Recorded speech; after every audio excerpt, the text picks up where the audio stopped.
अज्ञानतिमिरान्धस्य ज्ञानञ्जनशलाकया चक्षुरुन्मीलितं येन तस्मै श्रीगुरुवे नमः। श्री चैतन्य चरितामृत अंतलीला चैप्टर 4 प्यार संख्या 48।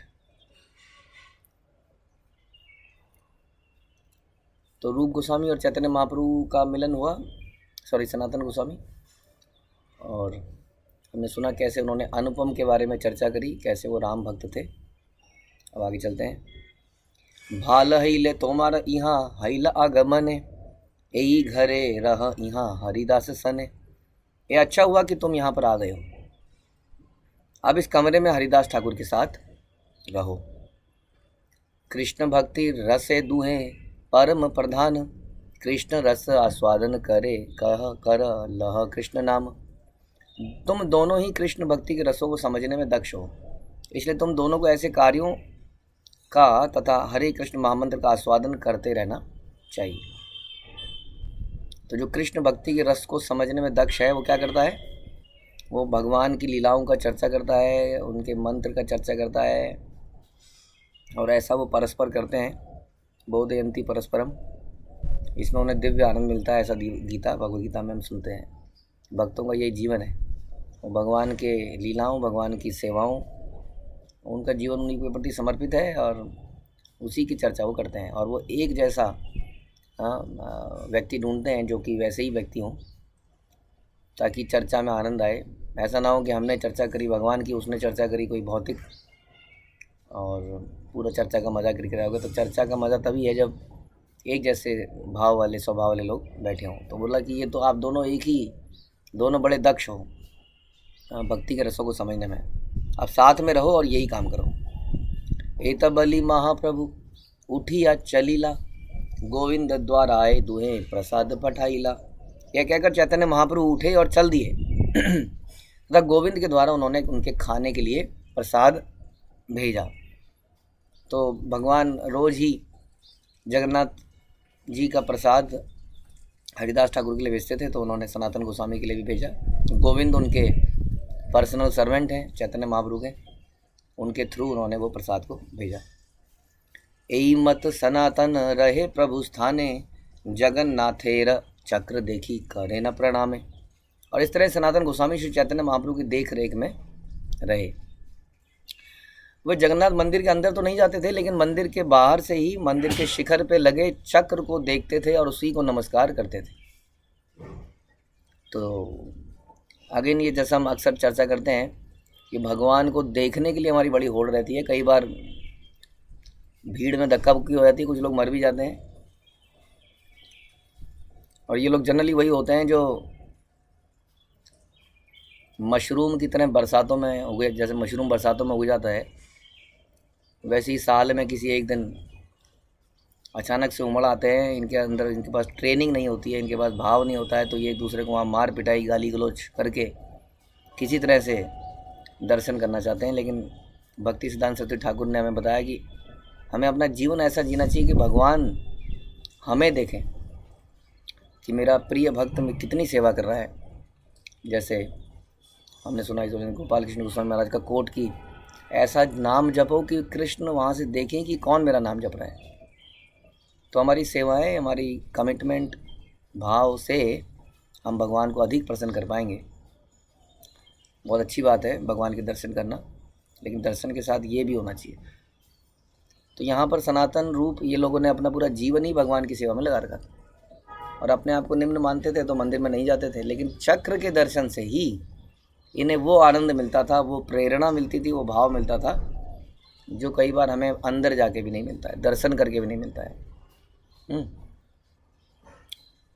तो दर्शन करके अक्सर हम लोग कई बार प्रार्थनाएं तक करना भूल जाते हैं, अपने को निम्न मानना भूल जाते हैं। बस अच्छी बात है भगवान ने कौन से कपड़े पहने हैं ये सबको देखना, लेकिन कई बार कुछ ऐसा विचार बन जाता है कि जिस व्यक्ति को बिल्कुल ये परफेक्टली याद है कि भगवान ने लेफ़्ट में क्या पहना था, पैर में राइट में क्या पहना था, कौन सा कलर था, परफेक्टली उसने दर्शन अच्छे किए।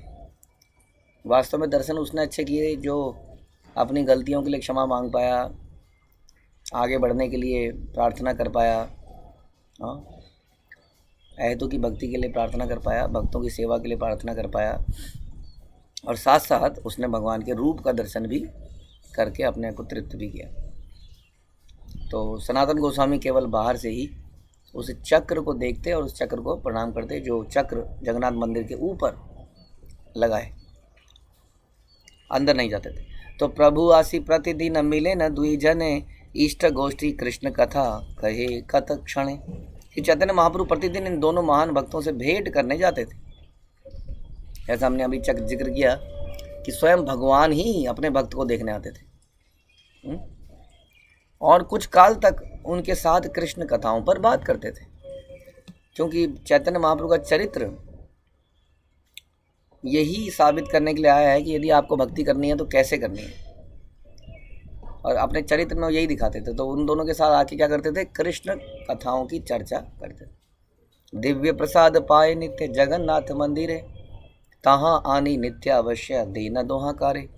भगवान जगन्नाथ के मंदिर में प्रसाद की भेंट सर्वोच्च कोटि की होती थी। श्री चैतन्य महाप्रभु यह प्रसाद लाते और दोनों भक्तों को देते। तो जगन्नाथ मंदिर में प्रचुर मात्रा में प्रसाद मिलता है, सभी के लिए अवेलेबल है। कोई भी भक्त जाए तो भगवान का महाप्रसाद मिलता है। ऐसा कहीं संसार में कोई ऐसी व्यवस्था और जगह कहीं नहीं है। और कहीं भी आप जाओगे तो महाप्रसाद के लिए थोड़ी सी दिक्कत हो सकती है, आपको कहीं मिलेगा और ज़रा सा अवेलेबल होता है, लेकिन जगन्नाथ मंदिर में महाप्रसाद इतना है प्रचुर मात्रा में, कोई भी व्यक्ति आ जाए तो महाप्रसाद ले सकता है डायरेक्टली। तो उसको इनको देते थे। एक दिन आसी प्रभु दुहारे मिलीला, सनातने अचंबिते कही ते लागिला। एक दिन जब महाप्रभु उनसे मिलने आए तो सहसा सनातन गोस्वामी से क्या कहने लगे। हाँ सुनिए, सनातन गोस्वामी के हृदय में क्या चल रहा है। हाँ, भगवान सरस चाहम हृदय सन्निविष्टो, वो हृदय में विराजमान है। तो हृदय की बात को समझ गए सनातन गोस्वामी के। क्या बोलते हैं, सनातन देह त्यागे कृष्ण यदि पाइये, कोटि देह क्षणे के तबे छाड़ीते पारिये। उन्होंने कहा कि हे सनातन, यदि मैं आत्महत्या करके कृष्ण को पा सकूं तो करोड़ों शरीर त्यागने में भी मुझे तनिक भी दुविधा नहीं होगी। तो भगवान समझ गए सनातन गोस्वामी के मन में क्या चल रहा है। इससे पहले हमने सुना था कि जगन्नाथपुरी में आने से पहले ही सनातन गोस्वामी ने डिसाइड कर लिया था कि मेरी देह अनुपयोगी हो चुकी है, इसमें रोग हो चुके हैं और मैं वैसे भी हीन हूँ, तो मैं रथ के आगे कूद जाऊँगा, भगवान चैतन्य महाप्रभु के दर्शन और जगन्नाथ जी के दर्शन करता हुआ प्राण त्याग दूंगा। अब भगवान अचानक से एक दिन, बिना किसी इस बारे में कोई बातचीत नहीं हुई है, बोलते हैं सनातन, यदि मैं आत्महत्या करके कृष्ण को पा पाता तब तो मैं करोड़ों शरीर भी त्याग देता। हाँ, तो आत्महत्या कोई सलूशन नहीं है। आत्महत्या is not the end of life.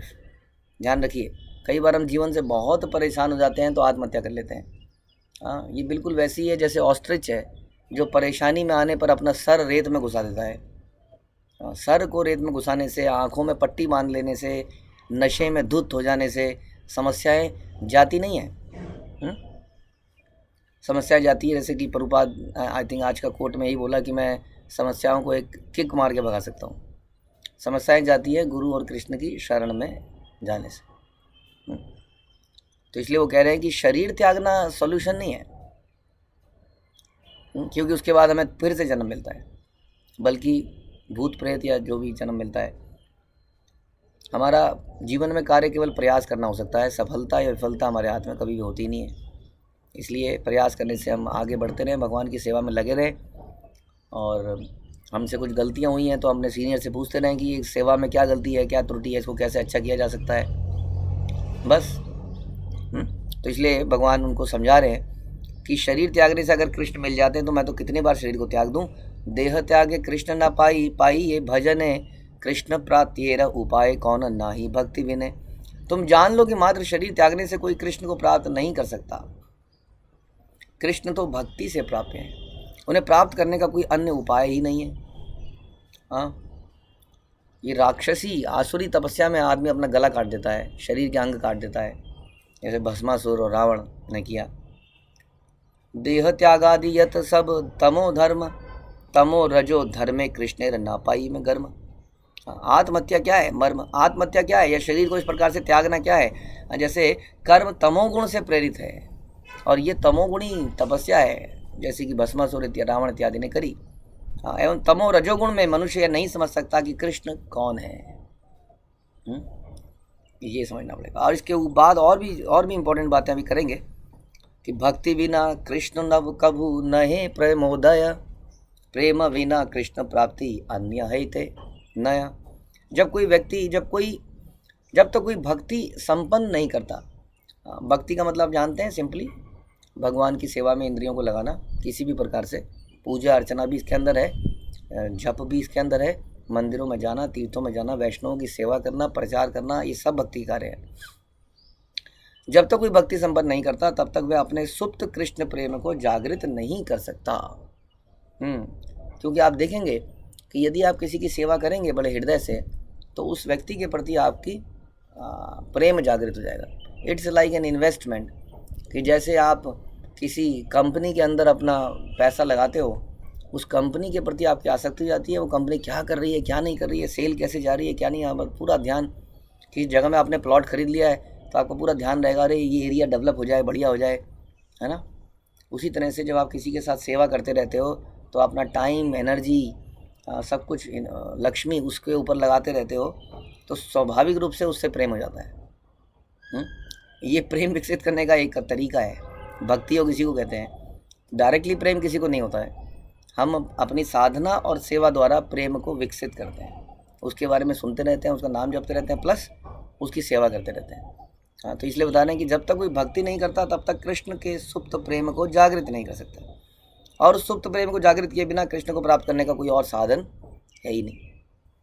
ऐसा चैतन्य महाप्रभु ने सनातन गोस्वामी को कहा। न साधयति माम योगो न सांख्यम धर्म उद्धव, न स्वाध्याय तपस्त्यागो यथा भक्तिर्ममोर्जिता। पूर्ण पुरुषोत्तम भगवान कृष्ण कहते हैं श्रीमद् भागवत 11वें कैंटो में कि हे उद्धव, न तो अष्टांग योग के द्वारा, न निर्विशेष एकेश्वरवाद द्वारा, न सांख्य योग द्वारा, न वेदों के अध्ययन के द्वारा, न तपस्या, न दान, न संन्यास के द्वारा कोई मुझे उतना तुष्ट कर सकता है जितना कि मेरी शुद्ध भक्ति विकसित करके कर सकता है। तो ये बहुत बड़ी बात बोल दी भगवान ने, क्योंकि संसार में लोग कठिन तपस्याएं कर रहे हैं, कठिन अध्ययन कर रहे हैं, लेकिन भगवान की सिंपल भक्ति नहीं कर रही है, जो कि क्या है, मन मना भव भक्तो मध्याजी माम नमस्करो, मेरी भक्ति करो, मेरी पूजा करो, मुझे प्रणाम करो, मेरे बारे में सुनो, मेरे बारे में कहो। ये काम ना करके हम लोग बहुत बड़े बड़े काम कर रहे हैं, तो बोल रहे हैं उन सब कामों से कोई मुझे मेरी शुद्ध भक्ति विकसित कर ही नहीं पाएगा। इट इज़ लाइक एक बच्चा है जो अपने पिताजी के सामने बोल रहा है, देखो पिताजी ये डिग्री, देखो पिताजी वो डिग्री, देखो पिताजी ये सैलरी, देखो पिताजी मेरा सूट, देखो पिताजी मेरा फ्लैट। अब पिताजी तो लेकिन there is no loving exchange between son and father, तो फादर जो है उससे इन्फ्लुएंस नहीं हो पाएंगे, प्रेम विकसित नहीं कर पाएंगे, क्योंकि उनका बच्चा ही है, क्या दिखाएगा अपने ऑपुलेंस को। तो इसलिए सिंपली हम बड़े सरल भाव से भगवान के सामने नतमस्तक हो जाएं, उन पर निर्भर रहें, इससे हम भगवान को अधिक अट्रैक्ट कर पाएंगे। देह त्यागादि तमोधर धर्म पातक कारण, साधक न पाए ताते कृष्णेर चरण। आत्महत्या एक पाप के समान है, आत्महत्या जैसा कोई भी उपाय पाप के कारण है। ऐसे कर्मों से भक्त कभी भी कृष्ण के चरण कमलों में शरण प्राप्त कर ही नहीं सकता है सनातन। यानी कि जीवन में इतनी बड़ी संकट भी आ जाए, जैसे सनातन गोस्वामी के साथ हुआ था, महाप्रभु कह रहे हैं बॉडी को त्याग देना इज लाइक रनिंग अवे, भाग नहीं सकते हैं आप। इस तरह से ये करना उचित नहीं है। उसका एक कारण और है कि आपका शरीर है ही नहीं, जो चीज़ आपकी है ही नहीं आप उसको त्याग कैसे सकते हैं। ये शरीर भी हमें कृष्ण ने दिया, आत्मा भी कृष्ण का अंश है, तो हमारा इसमें एक्चुअली में कोई अधिकार नहीं है। प्रेमी भक्त वियोग चाहे देह छाड़ीते, प्रेमे कृष्ण मिले से ही सेह ना पारे मरीते। कृष्ण के वियोग की भावनाओं के कारण, सेपरेशन, कृष्ण से सेपरेशन, वियोग की भावनाओं के कारण कभी कभी उन्नत भक्त अपना जीवन त्याग देना चाहता है। किंतु ऐसे प्रेम से कृष्ण का दर्शन होता है, और वह उस समय वह शरीर त्याग नहीं पाता। जब उसके अंदर ये भावना आने लगती है कि जीवन का क्या लाभ कृष्ण के बिना, तब उसको कृष्ण के दर्शन होते हैं, बता रहे हैं। तो इस भावना पे आना पड़ेगा। हाँ, और हम देखते हैं कि बड़े बड़े भक्त जैसे स्वयं श्रील प्रभुपाद, उन्होंने बुढ़ापे में भी ये नहीं सोचा कि अब जीवन को त्याग देता हूँ। आप हम प्रभुपाद लीलामृत यदि पढ़ते हैं तो प्रभुपाद एक बार ऑलमोस्ट जीवन त्याग चुके थे। आई थिंक अपने अंतिम समय से पहले लगभग 6 महीने पहले, जहाँ तक मुझे याद आ रहा है, प्रभुपाद एक बार उसी मरणासन अवस्था में आ रहे थे, शरीर त्यागने अवस्था में, लेकिन उनके भक्तों ने कहा प्रभुपाद प्लीज़ हमें आपकी ज़रूरत है। प्रभुपाद ने कहा अच्छा चलो ठीक है, जूस पिलाओ। जूस पिलाया प्रभुपाद, फिर धीरे धीरे रिकवर हुए, फिर चालू हुए। तो अल्टीमेटली तो एक दिन संसार से जाना ही है हर व्यक्ति को, लेकिन भगवान का भक्त जो है शारीरिक कष्टों से त्यागना नहीं चाहता है। प्रभुपाद ने इतना बड़ा बना दिया था सिस्टम सारा, लेकिन फिर भी उनका यही था कि कैसे इसको जब तक जिंदा हूँ तब तक कुछ ना कुछ करता रहूँ, कुछ ना कुछ बनाता रहूँ। सब कुछ त्याग के, ऐसा नहीं था उनका विचार कि वृंदावन में अब मैं अंतिम सांस ले लेता हूँ। हाँ, वो चलते रहे चलते रहे चलते रहे। वो भगवान की, बस इसको हम ये मान सकते हैं it's a planning of Krishna कि कोई अंतिम समय में वृंदावन में आ भी पाएगा कि नहीं। श्रील प्रभुपाद ने अपने तात्पर्य में कभी ऐसा नहीं बोला कि आखिरी के 5 सालों में आप वृंदावन चले, क्योंकि यू नेवर नो कि आपके आखिरी साल कौन से होंगे, और इस चक्कर में क्या हम सेवानिवृत्त हो जाएंगे। इसलिए करते रहिए। प्राण त्यागना वृंदावन में अच्छी बात है, यदि ऐसा कुछ मौका मिलता है अंतिम समय में, भक्त वहाँ पे ले गए तो ले गए, नहीं तो सेवा करते करते। हम देखते हैं ईश्वरेंद्र भक्ति चारू स्वामी महाराज ने यूएस में अपना शरीर त्यागा, तो क्या वो लेस ग्लोरियस डेथ थी? हम ऐसा मानेंगे it was a less glorious death क्योंकि वो यूएस में मलेच्छों के देशों में मरे या प्राण त्याग? ऐसा तो नहीं है ना। उन्होंने पूरे जीते जी, और बल्कि हम तो ये सोचेंगे कैसे उन्होंने अंतिम समय में इतना बड़ा रिस्क लिया और अपनी सेवा में लगे रहे। तो इसलिए प्राण त्यागना, ये कहाँ पे त्यागना, सेवानिवृत्त हो जाना, ये भक्तों के लक्षण नहीं है। महान भक्तों के जीवन में कभी ऐसा कुछ सुनने को नहीं मिलता है। हम देखते हैं कि वो अंतिम सांस तक भगवान की सेवा कर रहे हैं।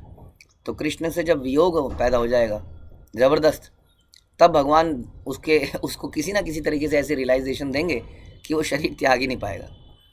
गाढ़ा अनुरागे रवियोग न याय सहन ताते अनुरागी वांछे आपन मरण। जो व्यक्ति कृष्ण से प्रगाढ़ प्रेम करता है वह उनके वियोग को सहन नहीं कर सकता, इसलिए ऐसा भक्त सदैव अपनी मृत्यु चाहता है। अक्सर हम सुनेंगे ऐसा गोपियों के साथ भी कि गोपियाँ कहती हैं हमें प्यार नहीं है कृष्ण से, अगर प्रेम होता तो हम जीवित क्यों हैं, अभी तक मरी क्यों नहीं गए। ऐसा वो सोचते हैं, लेकिन गोपियों ने प्राण नहीं त्यागे, भगवान आए नहीं वापस एक बार जाने के बाद। हाँ, लेकिन फिर भी गोपियाँ जीवित रही वहीं पर और भगवान की लीलाओं की चर्चा करती रही, यही करती रही और हमेशा वियोग में रही। और ऐसा हम सुनते हैं कि वियोग में हम और ज़्यादा ध्यान लगा पाते हैं उस व्यक्ति के ऊपर जो कि साथ में रह के नहीं लगा पाते। तो इसलिए विप्रलम्ब भक्ति को हमारी संप्रदाय में और अधिक उन्नत माना जाता है, लव इन सेपरेशन, क्योंकि उसमें हमारा कंसंट्रेशन बहुत गाढ़ा होता है, फोकस्ड होता है, जो कि साथ में रह के कई बार नहीं होता है। और हम सुनते हैं कि राधा रानी भगवान के साथ में रहते हुए भी वियोग का फीलिंग करती थी कि अगर कृष्ण चले गए तो क्या होगा। तो जो भगवान से प्रगाढ़ प्रेम करता है वह उनका वियोग सहन नहीं कर सकता, इसलिए ऐसा भक्त सदैव अपनी मृत्यु चाहता है, करता नहीं है। मतलब कहने का मतलब यह है कि उसको संसार से विरक्ति होती है, यही इसका लक्षण आप मानिए। मृत्यु चाहने का मतलब है ना, यही तो मतलब आदमी कब शरीर त्यागता है, कहता है इस संसार में कुछ नहीं चाहिए, सब बेकार है। लेकिन और इसके और आगे लेवल में वो क्या करता है, सब बेकार है यदि मैं उसको यूज़ करूं, लेकिन ये सब कृष्ण की सेवा में यूज़ करा जा सकता है, प्रचार करके इत्यादि। तो यस्यांघ्रि पंकज रजा स्नपनः महांतो वांछन्त्युमा पति रिवात्म तमोपहत्य यं भुजाक्ष न लभेय भवत प्रसादम जहाँ मसून्व्रत कुशांछत जन्म भी स्यात्। ये श्रीमद् भागवतम के 10वें कैंटो से रुक्मिणी देवी ने इसको कहा, जो कि राजा भीष्मक की पुत्री रुक्मिणी देवी ने कृष्ण के दिव्य गुणों के विषय में सुन रखा था। तो वो कृष्ण को अपने पति के रूप में पाने के लिए इच्छुक थी, और उनका जो बड़ा भाई था जिसका नाम था रुक्मी, वो कृष्ण से द्वेष रखता था। इसलिए उसने ऐसा प्लान बनाया कि रुक्मिणी जी की शादी शिशुपाल से करा दी जाए, और ये शादी तय हो गई थी, बारात भी चल पड़ी थी, बारात आई गई थी।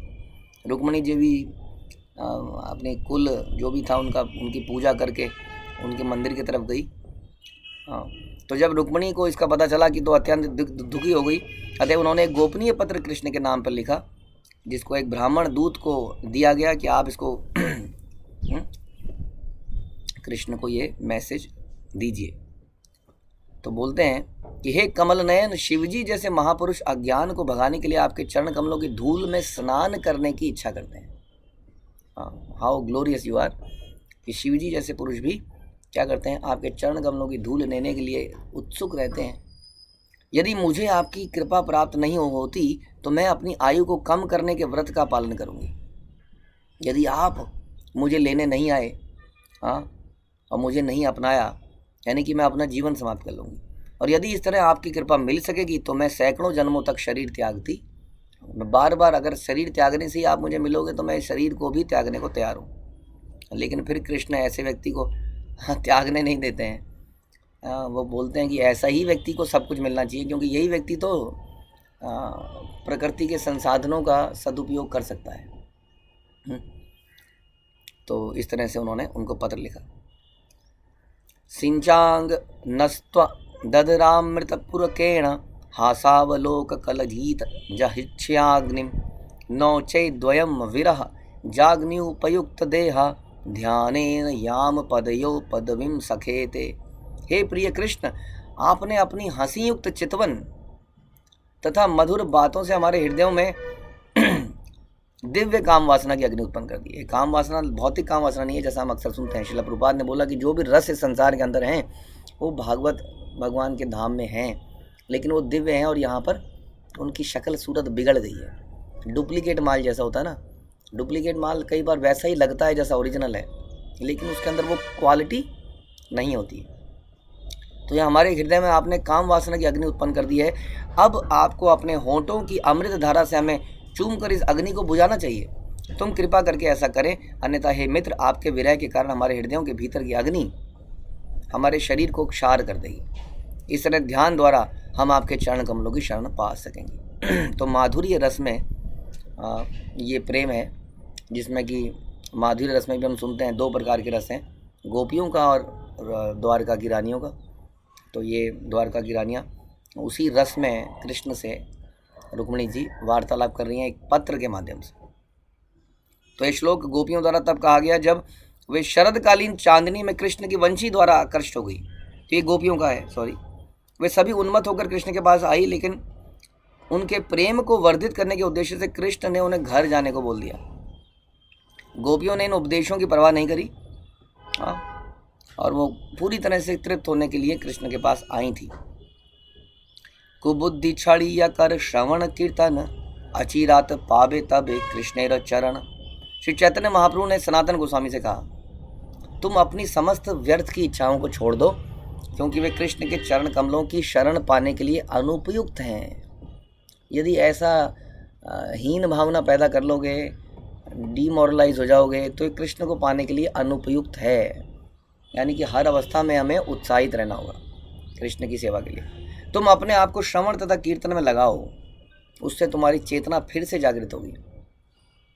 तो जब भी हम डीमोरलाइज फील करें तो क्या करें, अपने आप को श्रवण और कीर्तन में लगाएं, जिससे कि हमारे अंदर फिर से उत्साह पैदा हो सके भगवान की, गुरु की सेवा करने का। तब तुम तुरंत ही बिना संशय कृष्ण की शरण को पा सकोगे। और यही काम गोपियाँ करती थी, क्योंकि कृष्ण से अत्यंत विरह में रहती थी, इसलिए वो कृष्ण की पुरानी कथाओं को, लीलाओं को चर्चा करते थे। नीच जाति न है कृष्ण भजन अयोग्य, सतकुल विप्र न है भजन अयोग्य। निम्न कुल में उत्पन्न व्यक्ति भगवान कृष्ण की भक्ति करने के लिए अयोग्य नहीं होता। कई बार हमारे भक्तों में ऐसा प्रचलन है कि वो जाति को देखते हैं, जबकि हमें शास्त्र बड़ा क्लियरली बताते हैं कि जो वैष्णव में जातिवाद करता है वो बड़ा अपराध है। तो ऐसा नहीं है कि कोई निम्न व्यक्ति का भक्त है, निम्न जाति का भक्त है। या बता रहे हैं कि निम्न जाति का भक्त ऐसा नहीं है कि भक्ति करने के लिए अनुकूल है, वो अयोग्य है, सॉरी अयोग्य है। ना ही कोई व्यक्ति भक्ति के लिए इसलिए योग्य होता है कि वह कुलीन ब्राह्मण संसार परिवार में पैदा हुआ है। तो हमारा जन्म जो है किसी प्रकार की वो एलिजिबिलिटी नहीं है कि नाउ आई एम एलिजिबल कि ये जो है धागा धारण कर लिया जाए। कई बार हम धागा धारण कर लेते हैं ना बचपन में ही। ब्राह्मण का जो धागा है यज्ञोपवीत, वो बहुत इतनी उम्र में डाल दिया जाता है और उसके बाद वो पूरे जीवन में सारे नियमों को तोड़ता है उस धागा को पहन के। हाँ, तो ये जो जन्म है ये किसी चीज़ की, ये हमारी एलिजिबिलिटी नहीं है। संसार में भी नहीं देखते आप ऐसा कि वकील साहब जो है अपना कोट अपने बेटे को पहना देते हैं, डॉक्टर साहब अपना जो भी उनके औजार हैं वो अपने बेटे, ले बेटा आज से तुम क्लिनिक पे बैठ जाओ, मुझे बचपन से देख रहे हो। ऐसा नहीं होता ना। तो one has to get trained and develop that skill. तो उसी तरह से ऐसा हो सकता है कि जो व्यक्ति वकील के यहाँ पैदा हुआ हो उसको जल्दी ये चीज़ें समझ में आए कि वो बचपन से वो चीज़ों को सुन रहा है। But it's not an ability, ये फैसिलिटी है। इस फैसिलिटी को कोई यूज़ करता है, कोई इस फैसिलिटी को थ्रो अवे कर देता है। धीरे धीरे ब्राह्मणों के परिवार में इस फैसिलिटी का दुरुपयोग किया गया और आज की डेट में वो टोटली अपने पद से हट चुके हैं। इसलिए कोई व्यक्ति ब्राह्मण के यहाँ पैदा हुआ है, कोई व्यक्ति शूद्र के यहाँ पैदा हुआ है, ये कोई मैटर करता ही नहीं है। हाँ, करता ये है कि उसने क्या किया है। यही भजे सही बड़ अभक्त हीन क्षार, कृष्ण भजेन नाही जाति कुलादि विचार। जो भी व्यक्ति क्या करता, जो भी भक्ति करता है वह महान है। सिंपल, जो भक्ति करता है वो व्यक्ति महान है, जबकि अभक्त सदैव गर्हित और निंदनीय है। बहुत ही clear language. Who is saying this? Krishna himself is saying this, Chaitanya Mahaprabhu. क्योंकि कई बार हमें लगता है कि भक्तों से अच्छे तो ये लोग हैं, देखिए कितने सलीके से बोलते हैं, उनके बच्चे देखिए कितने आराम से बैठते हैं वगैरह वगैरह। हम लोगों को तो बात करने की तमीज़ नहीं है। यहाँ पर बता रहे हैं कि जो अभक्त है वो सदैव ही गर्हित है, यानी कि जो भक्त नहीं है वो गर्हित है, निंदनीय व्यक्ति है। अब आपके विचार कुछ और हो सकते हैं, लेकिन यदि आपके विचार चैतन्य महाप्रभु के विचार से नहीं मिलते तो काहे की भक्ति कर रहे हैं आप? हाँ, चैतन्य महाप्रभु के विचार ही तो अल्टीमेट, वही तो कृष्ण हैं, उन्हीं को प्रसन्न करने के लिए कर रहे हैं। और वही इस बात को कह रहे हैं कि जो डिवोटी नहीं है वो निंदनीय है, उसको डिवोटी बनाया जा सकता है, इट्स अ डिफरेंट थिंग। घृणा नहीं कर रहे उसकी, उसके कार्य निंदनीय है। हाँ, इसलिए यदि भक्तों के अंदर कुछ कमियां भी हैं तो उनको स्वीकार करना चाहिए, क्योंकि वो बता रहे महान है। इसलिए भगवत भक्ति करने में किसी के जाति कुल इत्यादि का विचार होता ही नहीं है। दीनेर अधिक दया करे भगवान, कुली न पंडित धनिर बड़ अभिमान। पूर्ण पुरुषोत्तम भगवान श्री कृष्ण सदैव दीनों और दुखियारों के प्रति कृपालु होते हैं। तो इस सनातन गोस्वामी को इसलिए समझा रहे हैं कि सनातन गोस्वामी अपने आप को नीच समझे जा रहे थे अपने जन्म के हिसाब से, या जहाँ पर वो पैदा हुए पले बढ़े उसके हिसाब से। बल्कि सनातन गोस्वामी तो मुस्लिमों के यहाँ जॉब भी करी उन्होंने। तो उन्होंने कहा वो सब हट जाता है, एक बार आदमी भक्ति करने लग जाता है तो उसके पुराने वो सब समाप्त हो जाते हैं। तो इस बात को मत सोचो तुम्हारा शरीर अपवित्र है, ये इत्यादि इत्यादि। तो बता रहे हैं कि भगवान तो कृपालु होते हैं किस पे? दीनों पे और दुखियारों पे। और ये दीन दुखियार वो नहीं होते हैं जो सड़क के फुटपाथ पर सोते हैं। दीन दुखियार वो है जो इस मानता है कि हे भगवान, जैसा हम शिष्टाश्रम कहते हैं, मैं इस संसार में आके आई नंद तनुज। हम कैसे बोलते हैं, हे नंद तनुज, मैं इस संसार में आके गिर पड़ा हूँ, समहाव बड़ा दुखी हूँ, कृपया तब पाद पंकज, अपने पैरों के धूल का कण मुझे बना लो, मतलब मुझे चिपका लो अपने आप से, अपने चरणों की शरण दो। ये है दुखियारा जो ऐसी प्रार्थनाएं करता है। हाँ, जो ऐसी प्रार्थना, जो प्लानिंग के, हे भगवान ये चल रहा है, बिजनेस ठीक चल रहा है आपकी कृपा से भगवान, बस थोड़ा सा ऐसे ही चलता रहे, तो दुखी कहाँ है? दुखी व्यक्ति तो वो है क्या कि भगवान गिर पड़ा हूँ। हाँ, ये वो अपने परिवार से, अपनी संपत्ति से, अपने बिजनेस से प्रसन्न नहीं है। अक्सर संसार में लोग प्रसन्न होते हैं ना इन चीज़ों, जहाँ घर में सब सही चल रहा होता है, बोलते क्या चल रहा है, सब कृपा है। क्या कृपा है जी? बच्चा सेटल हो गया है, उसके नंबर 80-90% उसके नंबर आ गए हैं, इत्यादि इत्यादि, हम बड़े प्रसन्न हैं। तो वो दीन दुखियारा नहीं है इसका मतलब। हाँ, और कई बार जो है सड़क में फुटपाथ में रहने वाला भी मस्त है। क्यों मस्त है? क्योंकि पूरे दिन में रिक्शा चलाता है, शाम को चरस गांजा पी के बड़ा मस्त है, एकदम मस्त पड़ा हुआ है। वो दुखियारा कहाँ है? दुखियारा वो है जो हृदय से इस बात को सोचता है कि मैं संसार में आया ही क्यों, इट वॉज माई मिस्टेक। आई नंद तनुज किंकरम पतितम वा विषमे भवाम बुधो, कि मैं इस विषय के सागर में गिर गया हूँ, यानी कि एन्जॉयमेंट के सागर में। मेरा दुख क्या है? मेरा दुख ये है कि मैं निरंतर अपनी इंद्रियों को सेटिस्फाई करने के इस जंजाल में फंस गया हूँ। Always my senses are asking for something, मुझे ये चाहिए, मुझे चाहिए, और मैं बुरी तरह फंस गया हूँ और मैंने आपका धाम छोड़ दिया है, आपका संग छोड़ दिया है, और यही मेरा सबसे बड़ा दुख। इसको कहते हैं दुखी दीन, जो ऐसे विचार रखता है। इसलिए शिला प्रभुपाद से एक बार रिपोर्टर्स के बीच में जब चर्चा हो रही थी तो उन्होंने बोला, रिपोर्टर ने, क्या तुम इतने बड़े बड़े मंदिर बनाते हो, ये दीनों के लिए कुछ नहीं करते, दुखियों के लिए कुछ नहीं करते। तो प्रभुपाद ने बोला, मेरे हिसाब से तो आप भी दीन है। और ये बात सुन के तो ऐसा चिढ़ गया वो व्यक्ति, क्योंकि किसी को दीन बोल देना, उसको लगता है अरे मैं दीन, I am a successful person, देखो इस कंपनी में इसके अंदर टीवी या रिपोर्टर हूँ, तुम्हारा इंटरव्यू ले रहा हूँ, मैं दीन हूँ, हम तो दीन नहीं है। प्रभुपाद ने गुस्से में बोला, सब दीन है, जो कृष्ण के प्रेम से रहित हैं वो सारे दीन हैं, भिखारी हैं। उन भिखारियों के लिए मैंने खोल रखा है। मैं ये नहीं देखता कि मंदिर में आने से पहले किसने सूट पहना है और किसने धोती पहनी है, किसने चप्पल, किसने फटी हुई पहनी है। ये सब के लिए खुला है, दीनों के लिए, जो समझते हैं कि संसार में गिरा हुआ हर व्यक्ति दीन है और उनके नाथ हैं भगवान दीनानाथ, ना कि वो व्यक्ति जो अपने अहंकार में चूर है। चाहे वो गरीब हो चाहे वो अमीर हो, कोई भी हो सकता है वो। हम देखते हैं गरीबों की झुपड़पट्टी में कुछ हो ना हो टीवी और डिश एंटीना लगा हुआ है आज की डेट में। कहाँ से दीन है बताइए?